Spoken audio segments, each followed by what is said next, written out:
আজ শুনবেন শ্রীযুক্ত সত্যজিৎ রায় মহাশয়ের লেখা একটি সুন্দর ছোট গল্প, বহুরূপী।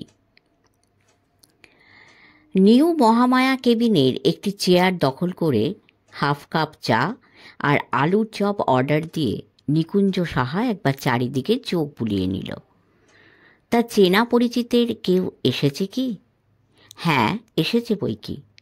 ওই তো রসিকবাবু আর ওই যে শ্রীধর। পঞ্চানন এখনো আসেনি, তবে মিনিট 10 মধ্যে এসে যাবে নিশ্চয়ই। যত বেশি চেনা লোক আসে ততই ভালো। চেনা লোক চিনতে না পারলে তবেই না ছদ্মবেশের সার্থকতা। অবশ্যই এখনো পর্যন্ত তার সবকটা ছদ্মবেশই আশ্চর্য রকম সফল হয়েছে। আজকে তো তাও দাড়ির আবরণ রয়েছে, মুখের অর্ধেকটা অংশই ঢাকা। বয়সও বাড়িয়ে নিয়েছে নিকুঞ্জ, অন্তত বছর 25। গতকালের মেকআপ ছিল একটি ছোট্ট প্রজাপতি মার্কা গোঁফ, আর সেই সঙ্গে প্লাস্টিসিনের সাহায্যে নাকের শেপটা বদলানো। কিন্তু হাব ভাব, হাঁটাচলা, গলার স্বর এমনই চতুরভাবে পাল্টে নিয়েছিল নিকুঞ্জ যে তার 10 বছরের আলাপি পঞ্চানন গুঁই তার কাছ থেকে দেশলাই ধার নেবার সময়ও তাকে চিনতে পারেনি। নিকুঞ্জ অসম সাহসের সঙ্গে কয়েকটা কথাও বলে ফেলেছিল। আগে আপনি ওটা রাখতে পারেন, আমার কাছে আরেকটা দেশলাই আছে। পঞ্চানন গলার স্বর শুনেও চেনেনি, একেই বলে আর্ট। নিকুঞ্জ সাহার আর সব শখ চলে গিয়ে এটাই পোক্তভাবে রয়ে গেছে। শুধু রয়ে গেছে না, উত্তরোত্তর বেড়ে গিয়ে শখটা নেশায় পরিণত হয়েছে। তার হাতে এখন সময়ও অঢেল। আগে একটা চাকরি ছিল, কলেজ স্ট্রিটে ওরিয়েন্ট বুক কোম্পানিতে সে ছিল সেলসম্যান। সম্প্রতি তার এক জ্যাঠামশাই শেয়ার মার্কেটে অনেক টাকা করে গত হয়েছেন। তার নিজের সন্তান ছিল না, স্ত্রীও মারা গেছেন 72-তে। নিকুঞ্জকে তিনি উইল করে যে টাকা দিয়ে গেছেন তার ব্যাংকে সুদ হয় মাসে 750। কাজেই সেলসম্যানের চাকরিটা সে অক্লেশে ছাড়তে পেরেছে। এই জ্যাঠাই বলতেন, বই পড়ো নিকুঞ্জ, বই পড়ো। বই পড়ে না শেখা যায় এমন জিনিস নেই। স্কুলে দরকার হবে না, মাস্টারেরও দরকার হবে না, স্রেফ বই। লোকে এরোপ্লেন চালাতে শিখেছে বই পড়ে, এ কথাও শুনেছি। জ্যাঠা নিজে বই পড়ে দুটি জিনিস শিখেছিলেন, হাত দেখা আর হোমিওপ্যাথি। দুটোই তিনি বেশ ভালোভাবেই রপ্ত করেছিলেন বলে জানা যায়। নিকুঞ্জ তার কথা মেনে নিয়েই বই পড়ে শিখেছিল চামড়ার কাজ আর ফটোগ্রাফি। মাস 6 আগে কলেজ স্ট্রিটের ফুটপাতে মেকআপ সম্বন্ধে একটা মোটা আমেরিকান বই দেখে সে কেনার লোভ সামলাতে পারেনি। সেইটে পড়ে এই নতুন শখটা তাকে পেয়ে বসে। অথচ মেকআপের যেটা আসল জায়গা, থিয়েটার, সে সম্বন্ধে নিকুঞ্জর কোনো উৎসাহই নেই। একবার মনে হয়েছিল, এ তো বেশ নতুন জিনিস শেখা হলো, এর থেকে একটা উপরি রোজগারের রাস্তা ধরলে কেমন হয়। নব নাট্য কোম্পানির ভুলু ঘোষের সঙ্গে নিকুঞ্জর কিছুটা আলাপও ছিল। দুজনেই ইস্টবেঙ্গল ক্লাবের মেম্বার, সেই সূত্রেই আলাপ। আমার স্ট্রিটে ভদ্রলোকের বাড়ি গিয়ে কথাটা পারতে ভুলু ঘোষ বললেন, হ্যাঁ বেশ আছো তো নিকুঞ্জ, আবার থিয়েটার লাইনে আসার ইচ্ছে হলো কেন?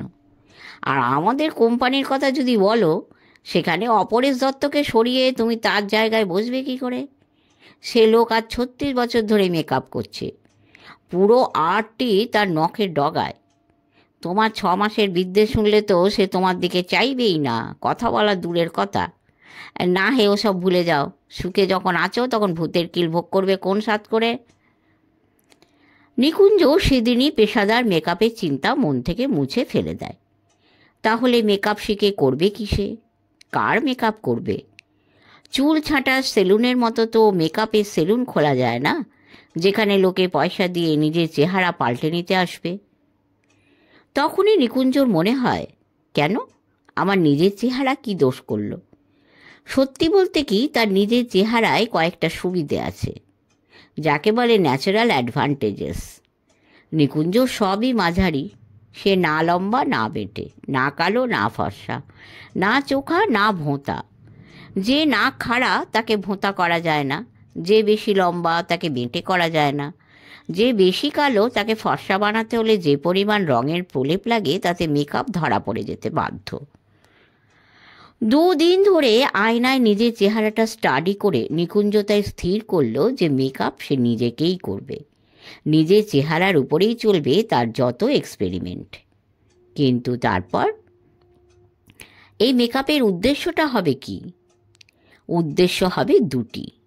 এক, নিজের শিল্পচাতুরীকে পারফেকশনের সবচেয়ে উঁচু স্তরে নিয়ে যাওয়া, এবং 2, লোকের চোখে ধুলো দেবার আনন্দ উপভোগ করা। বই কেনা দিন 7 মধ্যেই নিকুঞ্জ মেকআপের সরঞ্জাম কিনতে শুরু করে। বইতেই সে জেনেছে ম্যাক্স ফ্যাক্টর কোম্পানির প্যানকেক মেকআপের মাহাত্ম্যের কথা। সে জিনিস আমেরিকায় তৈরি হয়, কলকাতায় আসে না, অথচ দিশি রঙে নিখুঁত মেকআপ সম্ভব নয়। নিকুঞ্জকে তাই যেতে হলো প্রতিবেশী ডাক্তার বিরাট চৌধুরীর কাছে।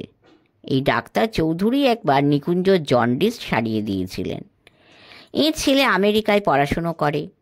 নিকুঞ্জ খবর পেয়েছে সে বোনের বিয়েতে শিগগিরই দেশে আসছে। ডাক্তারবাবুর কাছে গিয়ে নিকুঞ্জ ভনিতা না করে সোজাসুজি বলল, আপনার ছেলে যদি একটি জিনিস আমার জন্য আনতে পারে, ও এলেই আমি দামটা দিয়ে দেবো। কি জিনিস? জিজ্ঞেস করলেন ডাক্তার চৌধুরী। আগে কিছু রং, মেকআপের রং। আমি নাম লিখিয়ে নিচ্ছি, এখানে পাওয়া যায় না। বেশ, তো আপনি ডিটেলটা দিয়ে দিন, আমি ওকে পাঠিয়ে দেব। ম্যাক্স ফ্যাক্টরের রং এসে যায় 3 সপ্তাহের মধ্যেই। তার আগেই অবশ্য বাকি সব জিনিস কেনা হয়ে গেছে। তুলি, স্পিরিট গাম, ভুরু আঁকার কালো পেন্সিল, ফোকলা দাঁত করার জন্য কালো এনামেল পেন্ট, পাকা চুল করার জন্য সাদা রং, পরচুলা লাগানোর জন্য সূক্ষ্ম নাইলনের নেট। এছাড়া কিনতে হয়েছে বেশ কিছু আলগা চুল, যা ওই সূক্ষ্ম নেটের উপর একটা একটা করে বসিয়ে নিকুঞ্জ নিজে হাতে তৈরি করে নিয়েছে 20 রকমের গোঁফ, 20 রকমের দাড়ি আর 20 রকমের পরচুলা। রুক্ষ, মসৃণ, সোজা, ঢেউ খেলানো, কাফরিদের মতো পাকানো, কোনো রকম চুল বাদ নেই। কিন্তু শুধু মুখ পাল্টালেই তো হলো না, সেই সঙ্গে পোশাক না বদলালে চলবে কি করে? নিকুঞ্জ 7 দিন লিখেছে নিউ মার্কেট, বড়বাজার আর গ্র্যান্ড স্ট্রিট ঘুরে নিজের মাপ অনুযায়ী পোশাক জোগাড় করতে। রেডিমেড আর কটা জিনিস পাওয়া যায়, তাই দর্জিকে দিয়েও বেশ কিছু পোশাক করিয়ে নিতে হয়েছে। আর শুধু জামা কাপড় তো নয়, পরিধেয় সব কিছুই। 7 রকমের চশমা, 12 রকমের চটি, জুতো, স্যান্ডেল, 10 রকমের টুপি, তার মধ্যে দারোগার টুপিও বাদ যায় না। পাগড়ির জন্য 5 রকম কাপড়, 5 রকম হাতঘড়ি, শিখদের হাতের লোহা, তাগা, তাবিজ, মাদুলি, পৈতে, বৈষ্ণবের মালা, শাক্তের রুদ্রাক্ষ, ওস্তাদের কানে পড়া নকল হিরে, কিছুই বাদ যায়নি। আর কিনতে হয়েছে একটা বড় আয়না আর তার ফ্রেমে বসানোর জন্য জোরালো বাল্ব। লোডশেডিংয়ে যাতে কাজ বন্ধ না হয়ে যায় তার জন্য একটা ছোট জাপানি জেনারেটরও কিনতে হয়েছে নিকুঞ্জকে। চাকর নিতাইকে সে শিখিয়ে দিয়েছে সেটা কি করে চালাতে হয়। কাজটা শুরু হয় 16ই অগ্রহায়ণ। তারিখটা নিকুঞ্জ ডায়েরিতে লিখে রেখেছে। সকাল 8টা থেকে শুরু করে বিকেল 4:30 মেকআপ শেষ হয়। মোটামুটি মধ্যবিত্ত শ্রেণীর লোকেরই মেকআপ নিতে হবে, সেটা নিকুঞ্জ আগেই ঠিক করে রেখেছিল।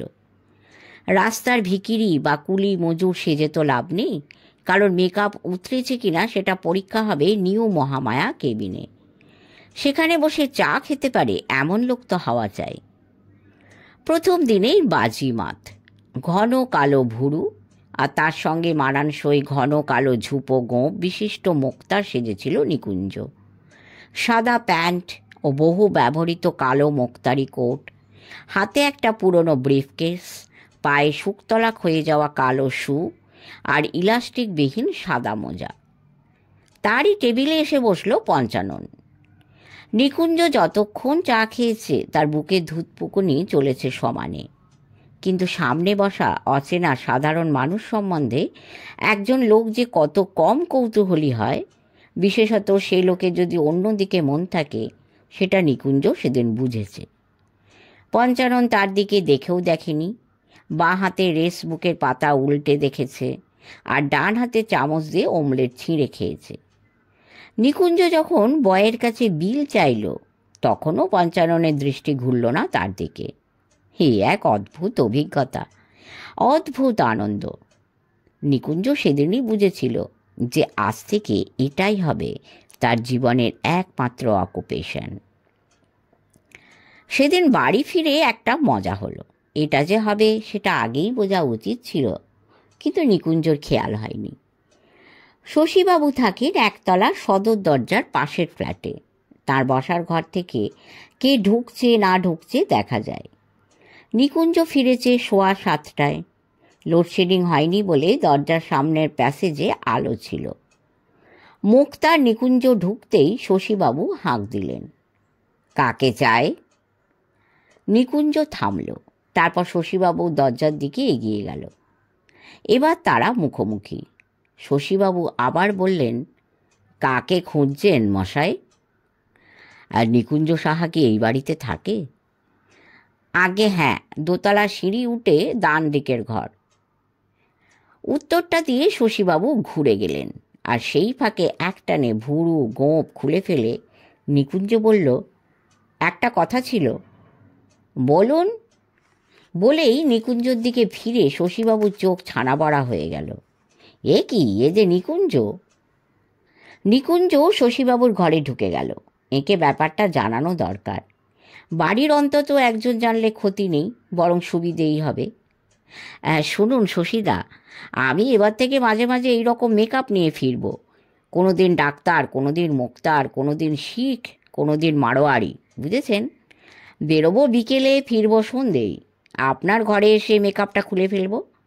ব্যাপারটা আমার আপনার মধ্যেই থাক, কেমন? কিন্তু এই উদ্ভট শখ কেন? থিয়েটার?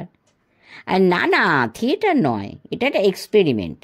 আপনাকে কনফিডেন্সিয়ালি কথাটা বলছি, আপনি বুঝবেন।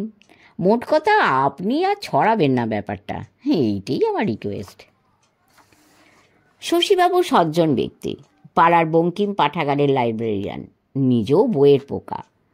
নিকুঞ্জর কথায় রাজি হয়ে গেলেন। বললেন, কোনো বদমতলব নেই যখন বলছো, তখন আর কি, কত লোকের কত রকম শখই যে থাকে।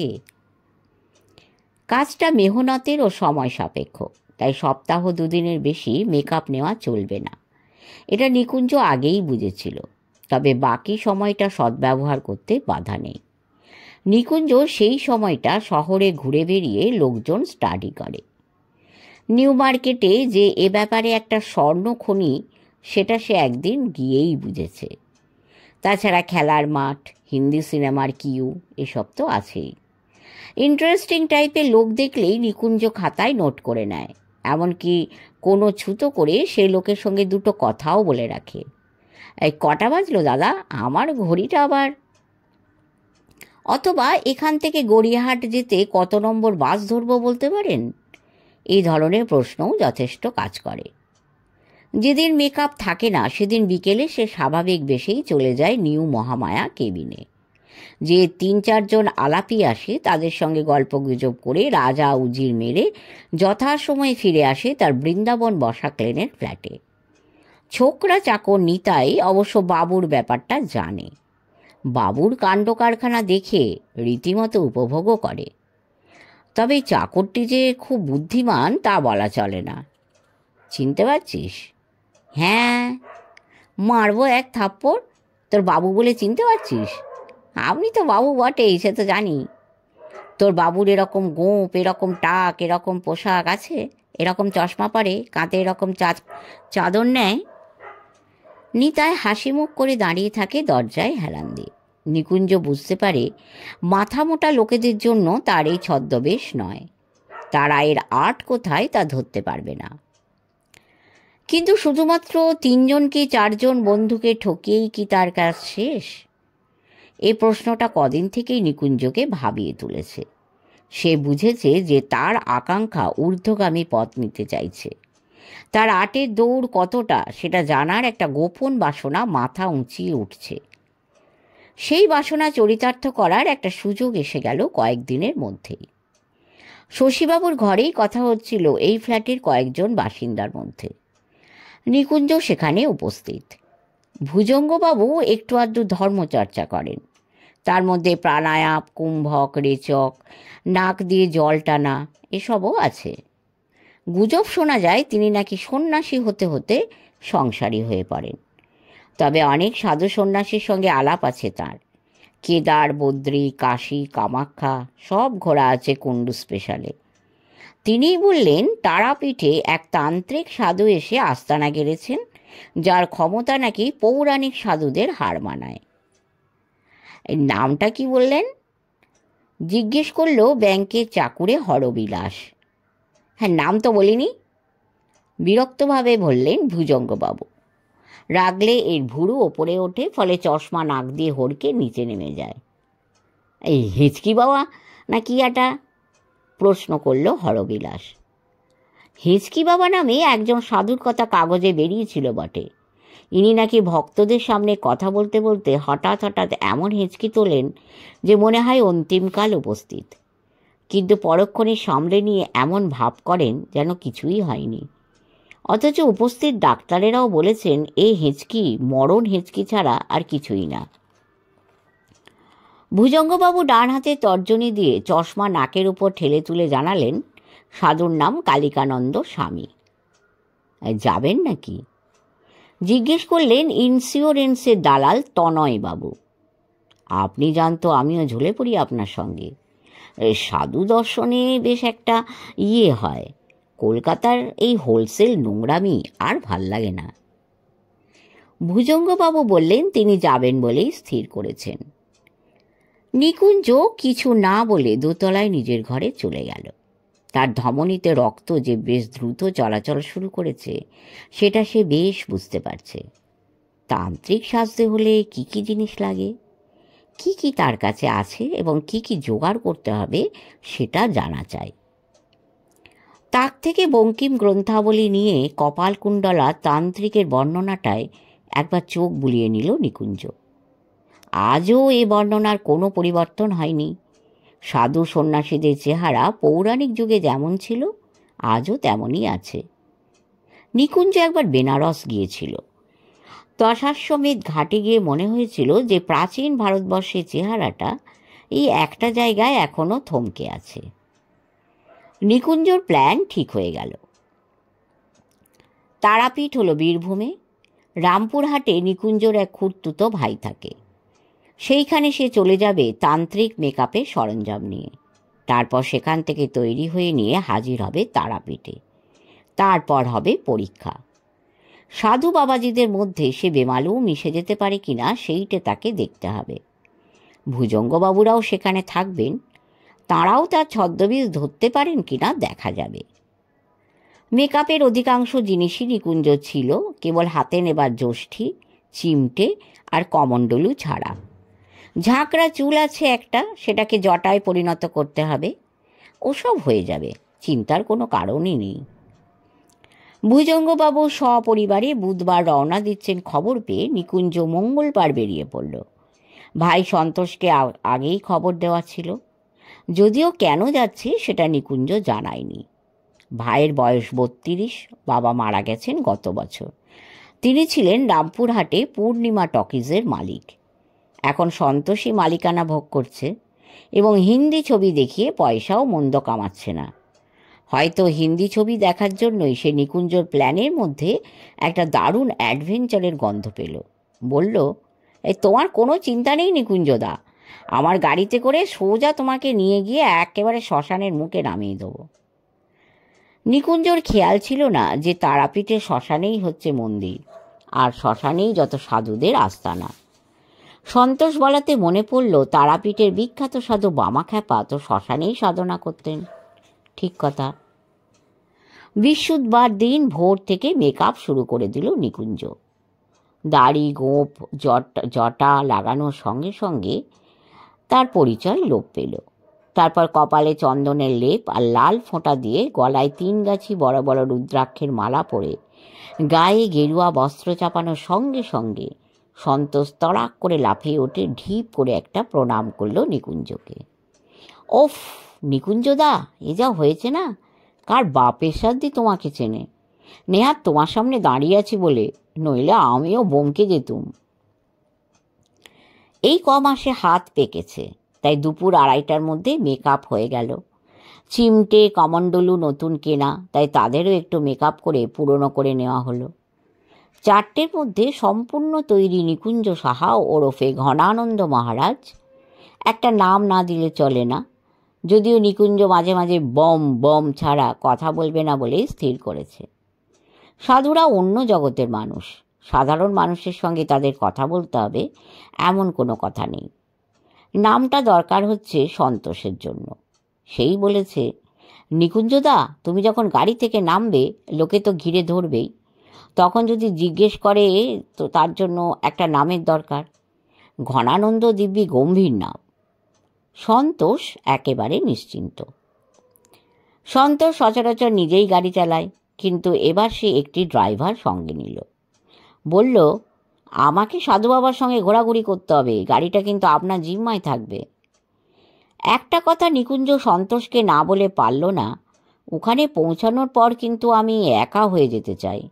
আমার লক্ষ্য হবে কালিকানন্দ, তার পাশে পাশে আরও 5 জন সাধু বাবা কি থাকবে না? নিশ্চয়ই থাকবে। আমি সেই দলে গিয়ে ভিড়ব। তুই বরং আলগা থেকে ভক্তদের দলে গিয়ে বসে পড়িস। হ্যাঁ, তোমার কোনো চিন্তা নেই নিকুঞ্জদা। সন্তোষের গাড়ি যখন তারাপীঠ শ্মশানে পৌঁছল তখন সূর্য ডুবতে আরও 8 ঘন্টা বাকি। আর 5টা পীঠস্থানের মতোই এখানেও লোকের ভিড়, পাণ্ডার ভিড়। পথে দুধারে লাইন করা দোকানে গাঁদা ফুল, আবির, কুমকুম, বই, ক্যালেন্ডার, চা, বিস্কুট, তেলে ভাজা, মাছি বসা জিলিপি সবই রয়েছে। নিউ মহামায়া কেবিনের পর নিকুঞ্জর এখানে এসে এক আশ্চর্য নতুন অভিজ্ঞতা হলো। গেরুয়া পরা লোক দেখলেই লোকের মনে যে কি করে ভক্তিভাব জেগে ওঠে সে এক আশ্চর্য ব্যাপার। গাড়ি থেকে নামা মাত্র নিকুঞ্জ দেখল যে গড় করা শুরু হয়ে গেছে। ছেলে, বুড়ো, মেয়ে, পুরুষ কেউ বাদ নেই। আপনা থেকে আশীর্বাদের ভঙ্গিতে নিকুঞ্জর হাতটা উঠে সামনের দিকে এগোতে শুরু করলো। শেষে এমন হলো যে হাত টেনে নেবারও অবসর নেই। পাশে সন্তোষ না থাকলে তাকে বোধহয় এক জায়গাতেই আটকে পড়তে হতো। দাদা সরুন, মা পথ দিন, পথ দিন, এই করে সন্তোষ কোনো মতে একটা অপেক্ষাকৃত জনবিরল জায়গায় নিয়ে গিয়ে ফেলল নিকুঞ্জকে। এখানে চারিদিকে সাধুর অভাব নেই, ফলে আলাদা করে নিকুঞ্জর দিকে লোকের দৃষ্টি পড়ারও কোনো কারণ নেই। এদিক ওদিক চোখ ঘুরিয়ে নিকুঞ্জ দেখল যে কিছু দূরে একটা বটগাছের নিচে একটা ভিড় দেখা যাচ্ছে। গেরুয়া ছাড়াও অন্য রং রয়েছে সেখানে। সন্তোষ বলল, আপনি একটু দাঁড়ান, আমি দেখে আসছি ওইখানেই কালিকানন্দ বসেছেন কিনা। ওর সামনে আপনাকে পৌঁছে দিয়ে তবে আমার কাজ শেষ। আমি আপনাকে চোখে চোখে রাখবো, তারপর যখন আবার যাবার ইচ্ছে হবে তখন আমাকে ইশারা করলেই আমি বুঝতে পারবো। সন্তোষ দেখে এসে ফিসফিস করে জানালো, ওই ভিড়টা কালিকানন্দর জন্যই বটে। আপনি সোজা এগিয়ে যান নিকুঞ্জদা, কুছ পরোয়া নেই। পরোয়া নিকুঞ্জর এমনিতেও নেই। সে এখানে এসে অবধি অত্যন্ত সহজ বোধ করছে, সেই সঙ্গে একটা পরম তৃপ্তির ভাব। মেকআপে তার জুড়ি কেউ নেই সে বিশ্বাসটা তার মনে আজ পাকা হয়েছে। নিকুঞ্জ এগিয়ে গেল ভিড়ের দিকে। পথে 2-1 জন গড় করল। নিকুঞ্জ যথারীতি আশীর্বাদ করল। উদাত্ত কণ্ঠে উচ্চারিত বাণী কিছুক্ষণ থেকেই শোনা যাচ্ছে। নিকুঞ্জ এগোনোর সঙ্গে সঙ্গে শব্দ ক্রমশ জোর হয়ে আসছে। আরেকটু এগিয়ে যেতেই সে দেখতে পেল কালিকানন্দকে। বাঘের মতো চেহারা বটে, এবং বাঘছালের উপরেই বসেছেন তিনিই বাণী শোনাচ্ছেন ভক্তদের। বসেই ছেদকতা, কিন্তু বলার ঢঙে বিশেষত্ব আছে, আর সেই সঙ্গে চোখের দৃষ্টিতেও। মণিকে ঘিরে যে সাদা অংশ সেটা সাদা নয়, গোলাপি। গাঁজা খাওয়ার ফল কি? হতেও পারে। ভক্তের সংখ্যা 50-60-এর বেশি নয়, তবে 1-2 করে ক্রমেই বাড়ছে। ওই তো ভুজঙ্গবাবু আর তার স্ত্রী তনয়বাবুও নিশ্চয়ই আছেন ভিড়ের মধ্যে। ভুজঙ্গবাবুরা মনে হয় বেশ সকাল সকাল এসেছেন, কারণ তাঁদের স্থান ভক্তদের একেবারে প্রথম সারিতে। কালিকানন্দের দুপাশে এবং পিছনে 10-12 জন গেরুয়াধারী বসেছেন। তাদের সকলেই গোঁফ, দাড়ি, জটা, রুদ্রাক্ষের মালা, সর্বাঙ্গে ভস্ম, অর্থাৎ নিকুঞ্জর সঙ্গে তাদের চেহারা তফাৎ করা প্রায় অসম্ভব। নিকুঞ্জ ভিড়ের পিছন দিকে গিয়ে এগিয়ে গেল সাধুদের দলের দিকে। কোত্থেকে যেন একটা গান ভেসে এলো। হঠাৎ গানটা আরো স্পষ্ট হয়ে উঠল। কেন? কারণ আর কিছুই নয়, কালিকানন্দের কথা থেমে গেছে। নিকুঞ্জ দৃষ্টি গেল সাধু বাবার দিকে। কালিকানন্দ তার দিকেই চেয়ে আছে, এক দৃষ্টে রাঙা চোখে। নিকুঞ্জর হাঁটা থেমে গেছে। অন্যান্য সাধু আর ভক্তদের দৃষ্টিও তার দিকে। এবার কালিকানন্দের উদাত্ত কণ্ঠে প্রশ্ন এলো, বাবাজির ভেগ ধরা হয়েছে? হ্যাঁ, গেরুয়া পরলেই সাধু হয়? গলায় মালা পরলেই সাধু? গায়ে ছাই মাখলেই সাধু? হ্যাঁ, তোর আস্পর্দা তো কম না। তো জটা ধরে যদি টান দিই তখন কি হবে? কোথায় যাবে তোর সাধুগিরি? চোখের পলকে সন্তোষ হাজির নিকুঞ্জের পাশে। আর নয় দাদা, সোজা গাড়িতে। নিকুঞ্জর সমস্ত দেহ অবশ, কিন্তু তাও পালানো ছাড়া পথ নেই। সন্তোষের কাঁধে ভর করে প্রায় চোখ বন্ধ করে সে রওনা দিল শ্মশানের গেটের উদ্দেশ্যে। কান তো খোলা, তাই কালিকানন্দের শেষ কথাগুলো না শুনে পারল না। এই ভণ্ডামের ফল কি জানো তুমি নিকুঞ্জ সাহা? কলকাতায় পৌঁছে বাসা বদল করতে হলো। আর এ তল্লাটেই নয়, ভুজঙ্গবাবুর সামনে ঘটেছে ঘটনাটা। তিনি এসে হাটে হাঁড়ি ভাঙবেন। তখন আর টিটকিরিতে কান পাতা যাবে না। ভবানীপুরে কাঁসারিপাড়া লেনে একটা ফ্ল্যাট পাওয়া গেল ভাগ্যক্রমে। ফ্ল্যাট মানে 1.5খানা ঘর, ভাড়া 250 টাকা। বাপরে বাপ, তান্ত্রিকের কি তেজ, কি অন্তর্দৃষ্টি! পাদ্রি, পুরুত, মোল্লা, দরবেশ এইসব মেকআপের যা সরঞ্জাম ছিল নিকুঞ্জের কাছে, সব বাক্স থেকে বার করে নিয়ে কাছেই আদিগঙ্গার জলে ফেলে দিয়ে এলো সে। 3 হপ্তা গেল আবার স্বাভাবিক অবস্থায় ফিরে আসতে। ইতিমধ্যে নতুন পাড়ায় আলাপি হয়েছে 2-1 জন। এখানেও রয়েছে বাড়ি থেকে 1/2 মাইলের মধ্যে বড় রাস্তায় একটি রেস্টুরেন্ট, নাম পরাশর কেবিন। এখানে কেউই জানে না নিকুঞ্জর কলঙ্কময় ইতিহাস। তারকবাবু, নগেন মাস্টার, শিবু পোদ্দার। শিবু আবার থিয়েটারে পাঠ করে। নিকুঞ্জকে ধরে নিয়ে গিয়েছিল একদিন তপন থিয়েটারে আগুনের ফুলকি দেখাতে। দেখবেন কেমন ফার্স্ট ক্লাস মেকআপ নি, যাবার আগে বলেছিল শিবু। নিকুঞ্জ দেখে হাসবে না কাঁদবে ঠিক করতে পারেনি। এই মেকআপ! এরা কি ভালো মেকআপ দেখেছে কোনো দিন? আমার মেকআপ দেখলে তো এরা লজ্জার মাথা হেঁট হয়ে যাবে। পরক্ষণে অবশ্যই মনে পড়ল তারাপীঠের অভিজ্ঞতার কথা। তবে তান্ত্রিকদের অলৌকিক ক্ষমতার কথা তো শোনাই যায়, এতে অবাক হবার কিচ্ছু নেই। নিকুঞ্জ চালে একটু ভুল হয়ে গিয়েছিল এই যা। কিন্তু তাই বলে কি আর তার এত স্বাদের অকুপেশনটি একেবারে বরবাদ করে দিতে হবে? সে হয় না, হতে পারে না। আরও কত কি সাজতে বাকি আছে। যেমন একটা সত্যি করে ষণ্ডা চরিত্র এখনো সাজা হয়নি। এক তান্ত্রিক ছাড়া যা সেজেছে সবই নিরীহ অমায়িক চরিত্র, যাদের দিকে এমনিতেই লোকের দৃষ্টি যায় না। চোখ যাবে অথচ চেনা যাবে না, তেমন একটা চরিত্রের মেকআপ না করলে আর সত্যি করে সাফল্যের পরীক্ষা হবে কি করে? কেমন হবে এই ষণ্ড চরিত্র? মাথায় কদম ছাড় চুল, মুখে 4 দিনের দাড়ি, চোখের নিচে একটা ক্ষত চিহ্ন, যাকে বলে স্কার।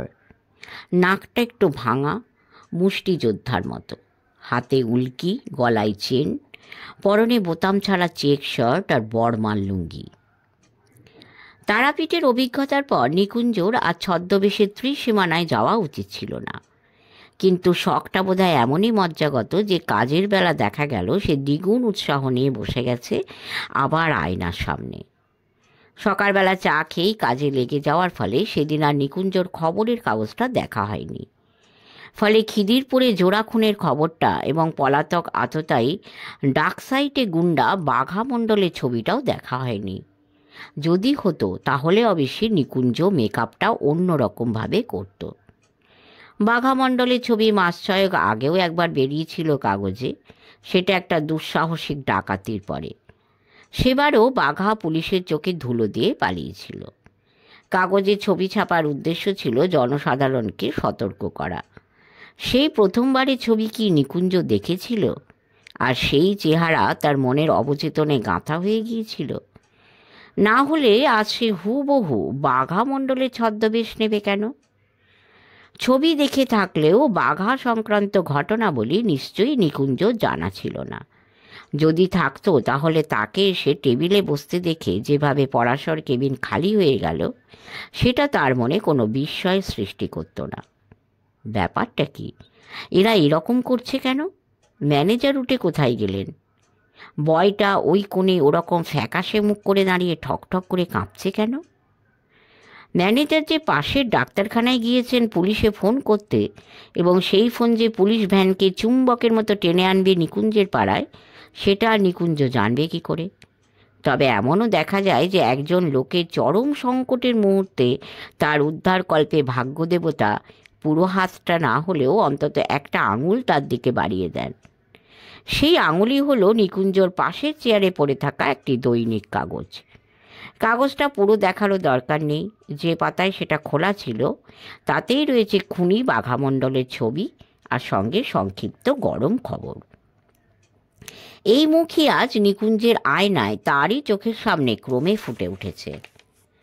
নিকুঞ্জর হাত পা ঠান্ডা হয়ে গেলেও কাগজটা কাছে টেনে এনে খবরটা একবার চোখ বুলিয়ে নেবার লোভ সে সামলাতে পারল না। আর নেওয়া মাত্র সমস্ত ব্যাপারটা জলের মতো পরিষ্কার হয়ে গেল। রাস্তায় বেরিয়ে দ্রুত পদে কাঁসারি পাড়া লেনে নিজের বাসায় গিয়ে ঢুকতে সময় লাগলো 10 মিনিট। একটা গাড়ির শব্দ সে পিছন থেকে পেয়েছে, আর ঠিকই সন্দেহ করেছে সেটা পুলিশ ভ্যান। কিন্তু সেদিকে দৃকপাত করেনি। আসুক পুলিশই বোকা বনবে। তারা সিঁড়ি ভেঙে দোতলায় পৌঁছানোর আগেই নিকুঞ্জ ছদ্মবেশ উধাও হয়ে যাবে। নিকুঞ্জ সাহা তো কোনো অপরাধ করেনি, করেছে বাঘামণ্ডল। ঘরে ঢুকে চাকরকে চায়ের জল চাপাতে বলে নিকুঞ্জ দরজা খিল দিয়ে বন্ধ করে দিল। এই যা লোডশেডিং! এখন জাপানি জেনারেটর চালাতে গেলে সময় লাগবে। কুছ পরোয়া নেই, মোমবাতি আছে। কিন্তু আগে জামাটা ছেড়ে ফেলা উচিত, সে কাজটা অন্ধকারেই হবে। নিকুঞ্জ এক নিমেষে লুঙ্গি, শার্ট, কালো কোট ছেড়ে খাটের ওপর ছুঁড়ে ফেলে এক ঝটকায় আলনা থেকে পায়জামাটা নামিয়ে নিয়ে সেটাকে পরে ফেলল। তারপর দেশটায়ের আলোয় মোমবাতিটা দেরাজ থেকে বার করে সেটাকে জ্বালিয়ে টেবিলের ওপর রাখল। এখনও পুলিশ ভ্যানের কোনো শব্দ নেই। পুলিশ হয়তো পাড়ায় নেমে খোঁজ নিচ্ছে কোন বাড়িতে ঢুকেছে বাঘামণ্ডল। এবারের লোক অন্তত তাকে ঢুকতে দেখেনি। সামনের বা আশেপাশের বাড়ির কথা নিকুঞ্জ জানে না। এইসব চিন্তার মধ্যেই নিকুঞ্জ হাত চালাতে শুরু করলো। প্রথমে নকল গোঁফ। নকল যদি হবে তো টানলে খোলে না কেন? স্পিরিট গাম দিয়ে আটকানো গোঁফ তো একটানেই খুলে যায়। তবে মোমবাতিটা মুখের কাছে এনে আয়নার দিকে ঝুঁকতে নিকুঞ্জ রক্ত জল হয়ে গেল। এই গোঁফ তো নকল বলে মনে হয় না। এ যে তার চামড়া থেকেই গজিয়েছে। আঠার কোনো চিহ্ন তো এ গোঁফে নেই। এ পরচুলাও তো পরচুলা নয়, এ যে তার নিজেরই চুল। এমনকি 4 দিনের যে গজানো দাড়ি সে একটি একটি করে গালে লাগিয়েছিল, তাতেও তো কৃত্রিমতার কোনো চিহ্ন নেই। আর চোখের তলার ওই ক্ষত চিহ্ন! কোন ক্ষণজন্মা মেকআপ শিল্পীর ক্ষমতা এমন ক্ষতচিহ্ন তৈরি করে রং তুলি, আঠা আর প্লাস্টিসিনের সাহায্যে আটকে দিয়েছে? এ তো সেই 19 বছর আগে এন্টালের গাঁজা পার্কে বদ্রু শেখের সঙ্গে হাতাহাতির সময় ছুরির আঘাতের ফল। বাঘা তখন বাঘা হয়নি, তখন সে রাধুমণ্ডল, বয়স 21, সবে গুন্ডামিতে তালিম নিচ্ছে মেঘনাদ রক্ষিতের কাছে। দরজা ভেঙে ঢুকতে হলো পুলিশকে। মাটিতে অচেতন অবস্থায় পড়ে থাকা বাঘামণ্ডলের দিকে টর্চ ফেলে দারোগা চাকর নিতাইকে জিজ্ঞেস করলেন, এ লোক কি এ বাড়িতেই থাকে? আজ্ঞে হ্যাঁ, উনি তো আমার মুনিব। কি নাম জানো? নিকুঞ্জবাবু, সাহাবাবু। ভদ্রলোক সাজা হয়েছে। ব্যাকা হাসি হেসে বললেন দারোগাবাবু। তারপর কনস্টেবলের দিকে ফিরে বললেন, ওকে ধরে বেশ করে ঝাঁকাও তো দেখি, হুঁশ ফিরুক, তারপর বাকি কাজ। রিভলভার তাক করে রইলেন দারোগা বেহুঁশ আততায়ীর দিকে। ঝাঁকানি দিতেই প্রথমে বাঘামণ্ডলের পরচুলাটা খসে মাটিতে পড়ল, তারপর গোঁফটা, তার প্লাস্টিসিন দিয়ে সযত্নে তৈরি ক্ষতচিহ্ন এবং নাকের বাড়তি অংশটা উঠে এলো নেট সমেত। ততক্ষণে অবশ্যই নিকুঞ্জ সাহার জ্ঞান ফিরেছে। কাপালিকতে ধমকানিতে যে কাজ হয়নি আজ পুলিশের শাসানিতে তা হলো। নিকুঞ্জ এখন বই পড়ে মৃৎশিল্প বা ক্লে মডেলিং শিখছে। গঙ্গা কাছে, নিতাই সেখান থেকে মাটি এনে দেয়। নিকুঞ্জর ইচ্ছা নিতাই হবে তার প্রথম মডেল। শেষ হলো বহুরূপী। যদি ভালো লেগে থাকে আমাদের চ্যানেলটি সাবস্ক্রাইব করে আমাদের পাশে থাকবেন, অনেক লাইক, কমেন্ট এবং শেয়ার করবেন। ঈশ্বরের করুণায় সকলে ভালো থাকবেন। নমস্কার।